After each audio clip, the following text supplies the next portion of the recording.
चला तर मंडळी, शाळेबाहेर भेटणारे गुलाबजाम कोण कोण खात होतं नक्की कमेंटमध्ये सांगा. तर मी तेच गुलाबजाम आज मेघच्या मुलींसाठी बनवत आहे.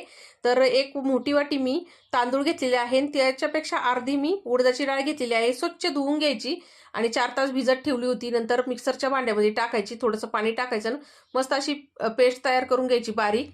आता इथे मी कढईमध्ये पाक तयार करून घेत आहे. 1 वाटी साखर टाकलेली आहे, 1 वाटी पाणी आणि थोडंसं विलायची पूड टाकलेली आहे आणि चिकटसर पाक तयार करून साईडला ठेवलेला आहे. आता जे बॅटर आहे ते आपल्याला याच्यामध्ये फूड कलर आणि खायचा सोडा टाकायचा थोडासा आणि मस्त फेटून घ्यायचं. कढईमध्ये तेल गरम करून घ्यायचं, त्याच्यामध्ये ते गुलाबजाम छोटे छोटे सोडून घ्यायचे.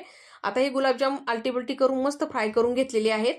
आता पाक थोडासा परत कोमट करून घेतलं, त्याच्यामध्ये गुलाबजाम सोडून घ्यायचे. जास्त वेळ गुलाबजाम त्याच्यामध्ये ठेवायचे नाही, लगेच ताटामध्ये काढून घ्यायचे आणि वरून साखर भुरभुरायची. तयार झाले शाळेबाहेर भेटणारे गुलाबजाम मंडळी. यात तुम्ही पण खायला जाता. चॅनलला सबस्क्राईब करा. धन्यवाद.